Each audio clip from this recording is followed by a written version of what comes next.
What if your first love didn't abandon you, but was humiliated, threatened, and erased by the person you trusted most? Because sometimes injustice doesn't come from strangers. It comes from family. Celeste Whitfield spent 20 years believing a lie. And that lie destroyed a life.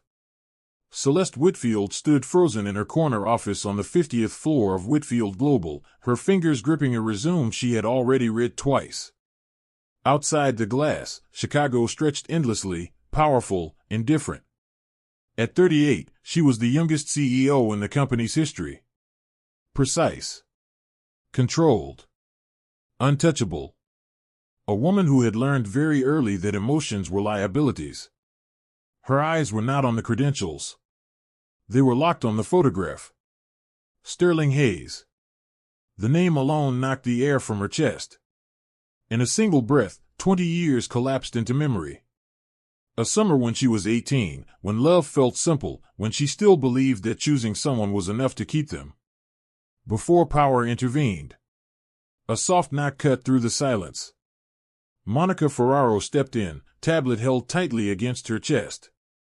Ms. Whitfield, the final candidate for head of security, is here. Sterling Hayes, Sentinel Protection Services. For a moment, Celeste didn't respond. Her jaw tightened. Her shoulders straightened. Control returned to her posture, to her face. "Send him in," she said. Monica hesitated, just a fraction of a second, then left. Celeste stood slowly.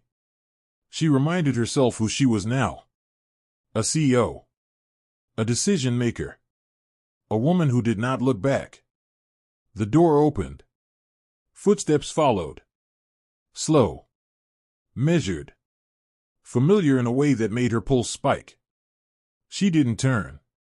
"Ms. Whitfield," a deep voice said, calm, professional. "Thank you for meeting with me." Her chest tightened. She knew that voice. Slowly, deliberately, Celeste turned around. Sterling stood there. Taller than she remembered. Broader. His body shaped by discipline, restraint, and years that left their mark. A tailored suit tried to hide the soldier beneath it, but failed. His dark eyes met hers, steady, unreadable. Neither of them spoke.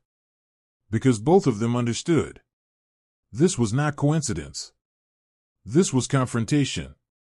This was everything they had never said. Celeste gestured toward the chair across her desk. "Please, sit." He did. The distance between them felt intentional, protective, painful. "I've reviewed your credentials," Celeste said, her voice cool and measured. "Army Ranger. Private security. Crisis response. 20 years of experience," Sterling replied. Professional words. Neutral tone. But beneath them lived questions that had never stopped burning. "Why did you leave? Why did you never come back?" Celeste lifted her eyes. "Why Whitfield Global? Why now?" Sterling held her gaze, unflinching. "Because it's time," he said quietly. Then, after a pause he didn't try to hide, "and because I'm the best person to protect this company, and you." Before she could respond, the intercom buzzed sharply. "Ms. Whitfield, your father is here for the quarterly meeting." Celeste's jaw tightened. "Send him in." Randolph Whitfield entered like a man who still owned everything. 67, immaculate, authority carved into every step. He took one step inside. Then he stopped. Because he saw Sterling. And in that instant, the past didn't whisper. It collided. Recognition crossed Randolph Whitfield's face instantly. Then something colder followed. Control. "What is he doing here?" Randolph said, his voice sharp, measured, his eyes locked on Sterling. Celeste didn't raise her tone. "Mr. Hayes is interviewing for head of security." Randolph turned toward her abruptly. "Celeste, we need to talk. Privately." She didn't move. "Anything you have to say, you can say it here." The silence stretched.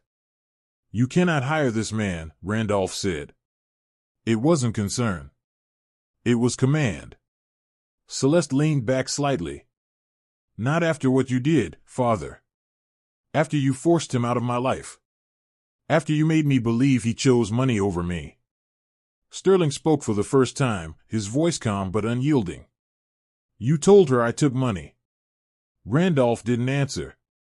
That pause was enough. Celeste turned slowly toward Sterling. You didn't. No, he said. I didn't. He faced Randolph directly. You threatened my mother. Her business. My future. You told me to disappear, never contact her again, or watch everything I loved collapse. Celeste shook her head. You showed me proof. A check. A receipt. Sterling didn't hesitate. Forged. He nodded slightly toward Randolph. Ask him why the check was written to himself. Ask him why the receipt was fake. Ask him why he's been silent since I walked in. The room felt smaller. Randolph's jaw tightened. You don't belong here. Sterling didn't flinch. Neither did you, when you decided who deserved dignity. Celeste stood abruptly, her chair scraping the floor. Get out. Celeste. Out of my office.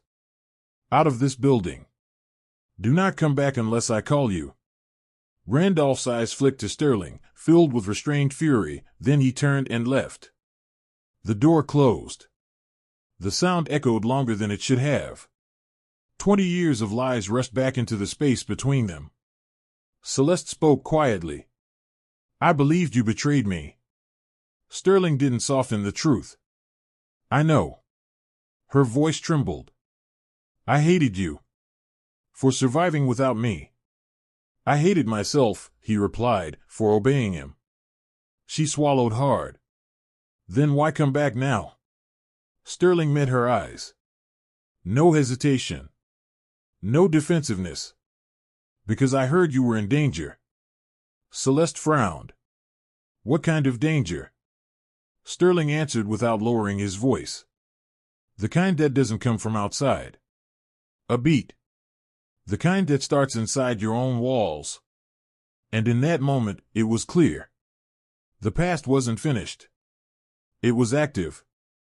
Celeste didn't sit back down. She remained standing, her hands resting on the edge of the desk, her thoughts racing faster than she allowed her face to show. How long, she asked, has this been happening? Sterling didn't soften the answer. Long enough to be intentional. He moved closer, lowering his voice. There are irregularities in your internal systems. Financial movements that don't follow logic. Access attempts that don't belong to anyone on record. Celeste crossed her arms. You're saying someone inside my company is watching me? Yes, Sterling replied. And waiting. That word stayed in the air. Waiting. Celeste felt the familiar instinct rise. Control it. Contain it. Ignore it. She chose differently. Who else knows? She asked. No one, Sterling said. Yet. She studied him. Why tell me now? Because the pattern just escalated, he answered. Minutes ago. He turned his tablet toward her. A security alert. Executive level access. Unauthorized. Celeste's pulse spiked. That clearance is restricted. Sterling nodded. To you. Your father. And 3 board members. Another line appeared on the screen. An attempted data extraction. Celeste's voice dropped. So this isn't about money. Sterling met her eyes. It's about leverage. A silence followed, heavy with implication. If they succeed, Celeste said slowly, they can make me look unstable. Incompetent. Or worse, Sterling added. Complicit. Celeste straightened. Then we stop them. Sterling didn't hesitate. We contain it. Quietly. No announcements. No panic. She nodded once. Do it. As Sterling turned to leave, he paused. One more thing. Celeste looked up. What? They already know you hired me. Her breath caught. How? Sterling answered calmly. Because the first rule of power is this. He held her gaze. It never stops watching. And for the first time, Celeste understood. The danger wasn't approaching. It was already inside. Sterling was already moving. Don't jump to conclusions. Systems can be compromised. But 48 hours later, Monica vanished. Phone disconnected. Badge deactivated. Apartment empty. Celeste felt the weight crush her chest.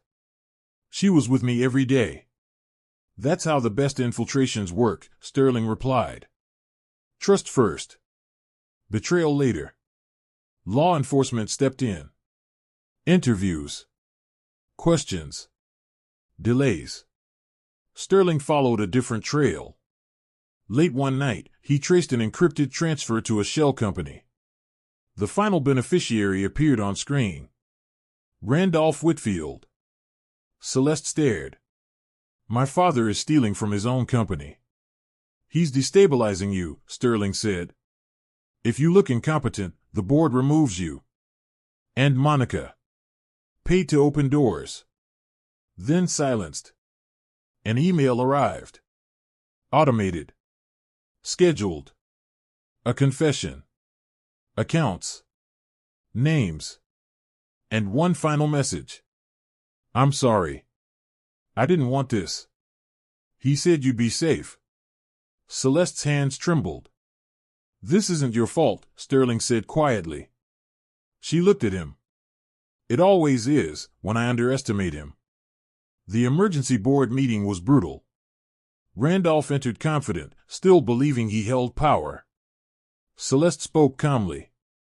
Evidence filled the screens behind her. Financial fraud. Internal sabotage. Deliberate manipulation. Faces turned. Murmurs spread. Randolph's color drained. Sterling stood behind Celeste. Not as a memory. Not as a man from her past. As protection. The vote passed.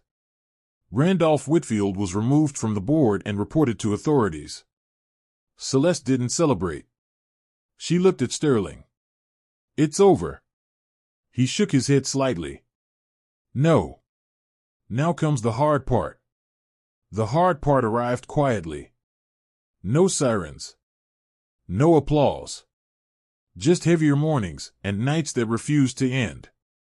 Whitfield Global survived the scandal, but the damage ran deep. Trust had to be rebuilt. Loyalties tested. Every move Celeste made was now watched with surgical precision. Sterling stayed. Always professional. Always present. Never intrusive. Celeste noticed everything. How he anticipated risks before reports reached her desk. How he never mentioned the past unless she did. How he asked for nothing. Late one evening, after another exhausting board meeting, Celeste remained alone in her office. The city lights felt distant, almost unreal. A soft knock. Sterling stepped in. I wanted to make sure you get home safely. She exhaled slowly. I don't really have a home. Just this building. He paused. That's not true. She looked at him. You can't know that. I do, he said. I told myself the same thing for years. Something in his voice lowered her guard. Why didn't you ever look for me? She asked. Sterling remained standing. Because you asked me not to. Her eyes widened. I never. You did, he said gently. In the letter you sent after I disappeared. You wrote that if I chose to leave, I should stay gone. That seeing me again would only hurt more. Her chest tightened. I thought you betrayed me. And I thought I was protecting you, he replied. The silence that followed wasn't angry. It was grieving. What about now? She asked. Sterling met her eyes. Now we're two adults who've already lost enough. Celeste nodded slowly. Then let's stay in the present. A faint smile crossed his face. It's the only safe place. The president didn't stop testing them. An anonymous message arrived one morning. Short. Precise. What you took will be taken back. Sterling activated full protocol immediately. Partial evacuations. Digital tracing. Cross-checks. Celeste remained composed, at least outwardly. It's him, she said. My father. Sterling didn't answer right away. It could be someone exploiting the chaos. He never accepts losing, she replied. Never. 2 hours later, a vehicle attempted to breach the underground garage. Stopped. 3 men. No weapons. All paid. Sterling neutralized the situation without violence. Without spectacle. When Celeste saw him return, jacket slightly rumpled, tension in his eyes, something inside her gave way. You could leave, she said. No one would blame you. He shook his head. I didn't come back to run. You're not obligated to protect me, she whispered. I am, he replied. By choice. That night, Celeste stayed in her office. Sitting on the couch. Lights dimmed. Sterling stood guard outside. At 3 a.m, she spoke softly. Do you know what scares me the most? He didn't turn around. Tell me. That if I lower my guard, I might still want you. Sterling closed his eyes briefly. Then said quietly, I never stopped. The silence that followed wasn't empty. It was possibility. Possibility changed everything, without changing anything at all. No kisses. No promises. Just a different awareness in the smallest gestures. Celeste noticed how Sterling anticipated her silences. How he always left her an exit, even while protecting her. How he never imposed himself, even when the tension between them was unmistakable. Work went on. Meetings. Audits. Media pressure. Whitfield Global had to prove stability. During a press conference, a reporter asked the question everyone expected. Ms. Whitfield, how do you respond to claims that the recent crisis proves your leadership is emotionally compromised? Sterling stiffened at the back of the room. Celeste smiled. Calculated. Controlled. I respond with results. The company is growing. Systems are stronger. And I'm still standing. Applause followed. Backstage, a woman grabbed Celeste's arm. You haven't paid enough yet, she hissed, before security pulled her away. Sterling was there instantly. Who was that? Celeste shook her head. Someone sent to rattle me. He escorted her to the car. You're not just a financial target anymore. You're a symbol. That night, Sterling uncovered something new. Encrypted messages. Not from Randolph, but from a network of former investors cut out years ago. People who had lost millions. People who wanted revenge. Celeste listened silently. So my father isn't the only enemy. No, Sterling said. He's just the one you know best. Security escalated. Armored vehicles. Rotating routes. No routine.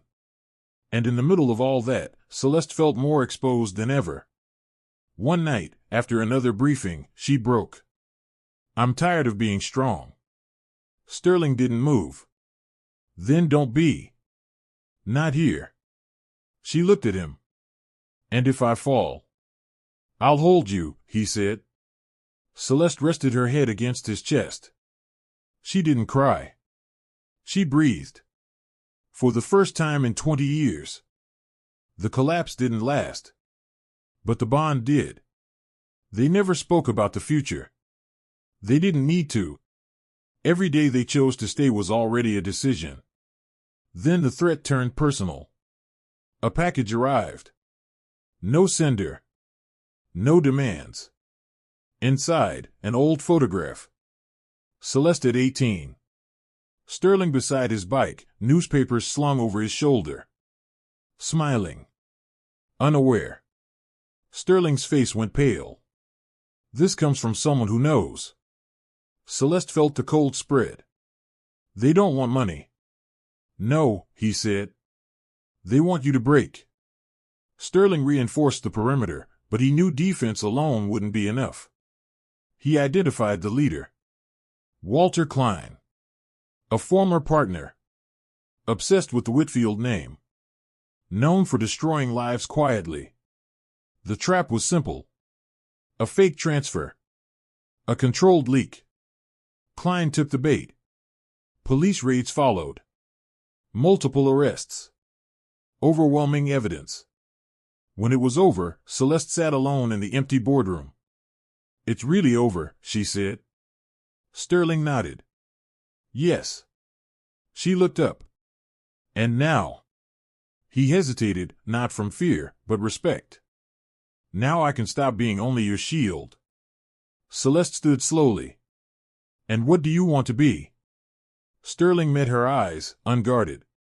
Someone who stays, if you let him. She smiled. Not as a CEO. As a woman. Stay. For the first time, neither of them was running. Staying was not simple. Not when two lives built on defense had to relearn trust. Sterling kept his role. Security remained non-negotiable. But the way he looked at Celeste shifted. Less control, more presence. Celeste began to delegate. Not just tasks, but fear. During a private dinner with European investors, one of them made a remark that sounded polite, but wasn't. It's unusual to see a woman maintain authority after a family scandal. The table went still. Celeste inhaled, but Sterling spoke first, voice calm and precise. It's unusual to confuse competence with gender. But it happens. Silence followed. Later, in the hallway, Celeste said quietly, "Thank you." "That wasn't for you," Sterling replied. "That was for the truth." That night, they talked until dawn. Not about the past. About things neither of them had ever allowed themselves to imagine. A future without constant vigilance. Days later, Randolph Whitfield made one final attempt. A lawsuit. Accusations framed as justice. Celeste didn't flinch. Documents. Testimony. One closing statement that left no space for doubt. The judge dismissed the case. Randolph lost everything. Even his name. Outside the courthouse, cameras flashed. Sterling opened the car door. "Do you want to disappear?" Celeste smiled. "No. I want to live." He nodded. "Then let's go." For the first time, the air outside didn't feel dangerous. With time, security returned to routine. But numbness did not. Celeste reshaped Whitfield Global. Transparency. Accountability. A board that no longer protected power at the cost of people. Sterling watched quietly. One afternoon, Celeste found him on the rooftop, studying the city. "Do you ever wonder who we would have been," she asked, "if we hadn't been torn apart?" Sterling considered it. "We would have been more naive." She smiled. "Maybe happier." "Maybe," he said. "But not this strong." Celeste took his hand. "I don't want to choose between strength and happiness anymore." His fingers intertwined with hers. "Neither do I." No grand promises. Just daily choices. One evening, on their way home, Celeste slowed near a newspaper stand. A boy was stacking papers, his bike leaning nearby. She stopped. Sterling understood instantly. Celeste bought a paper. Left a generous tip. Smiled at the boy. Then she got back into the car. "Why?" Sterling asked. "To remember," she said. "Where we came from." Sterling smiled. "And how far we've come." The city moved past them. No longer a battlefield. But home. Home didn't arrive all at once. It came through small things. Regular hours. Silences that no longer felt dangerous. Celeste stopped sleeping at the office. She chose a simpler apartment, away from cameras and expectations. Sterling never asked to move in. He stayed where he was. Close, but never assumed. A new balance formed. Whitfield Global continued to grow, but Celeste began rejecting deals that smelled like the old power her father worshipped. Some investors walked away. Others stayed. The right ones. During an internal meeting, a young executive spoke carefully. Before, no one ever challenged your father. Celeste nodded. And now? Now we feel heard. That mattered more than headlines. One evening, Sterling received a call. Old contacts. A high-level offer. International. Dangerous. Extremely profitable. He listened in silence. When he told Celeste, she didn't react immediately. Is it what you want? It's what I know, he said honestly. She lowered her gaze. And us. Sterling didn't move closer. He gave her space. We exist without promises. If I stay, it has to be a choice, not a sacrifice. Celeste inhaled slowly. Then choose. Sterling smiled faintly. I already did. He declined the offer. Not out of romance. But because, for the first time, he wasn't running from anything. Celeste understood. And she never took it for granted. The past, however, never disappears completely. One morning, Celeste received a letter. Simple paper. Unsteady handwriting. It was from her mother. They hadn't spoken in years. Not since she chose to stand beside Randolph. Celeste read silently. I was wrong. I saw everything. And I was afraid. She closed her eyes. Sterling said nothing. He sat beside her. Quiet presence. They met in an ordinary cafe. No visible security. Just two women shaped by the same man in different ways. Her mother cried. I didn't protect you. Celeste answered calmly. You didn't. But you're here now. It wasn't a perfect reconciliation. But it was honest. When they left, Celeste felt lighter. Not free of the past, but no longer crushed by it. Sterling steadied her. You're changing. She smiled softly. I'm done surviving. That night, they ate dinner without work talk. Without phones. Without contingency plans. Sterling raised his glass. To peace. Celeste touched hers to it. To choosing to stay. It was a simple toast. But it was final. Peace did not mean standing still. Celeste began using her influence differently. Inclusion programs. Scholarships. Investments in neighborhoods her father had always ignored. Not to atone. To take responsibility. At the opening of a new training center funded by Whitfield Global, an elderly woman approached Sterling. You were the paperboy, weren't you? Sterling smiled, surprised. Yes, ma'am. I knew it, she said. You always had the eyes of someone who wouldn't give up. Celeste watched from a distance. She felt something close, something whole. Later, in the car, she asked quietly. Does it ever weigh on you, being back here? Sterling looked out the window. Sometimes. But I'm not alone anymore. Celeste nodded. Neither am I. One evening, as they were heading home, a boy tapped on the car window. Newspapers under his arm. A bike resting nearby. Ma'am, would you like a paper? Celeste steadied him. The same determination. The same fragile balance. She bought a paper. Asked his name. Marcus. Sterling leaned forward slightly. Stay in school, Marcus. The boy nodded. Yes, sir. As he rode away, Celeste said softly. The world doesn't change on its own. Sterling replied, but it can change for someone. That night, Celeste slept deeply. Without dreams. The final confrontation came when they least expected it. Randolph Whitfield, sick and isolated, requested to see Celeste. One last time. Sterling didn't tell her what to do. Whatever you decide, I'm here. Celeste entered the hospital room without anger. Only clarity. Randolph looked smaller. Frail. But his eyes were the same. I did what I had to do, he said. Celeste kept her voice level. No. You did what benefited you. Silence followed. I lost everything, he whispered. Not everything, Celeste replied. You lost control. His gaze shifted. And him. Celeste didn't deny it. He chose to stay. So did I. Randolph closed his eyes. Then I truly lost. Celeste stood. You had a lifetime to choose differently. She left without turning back.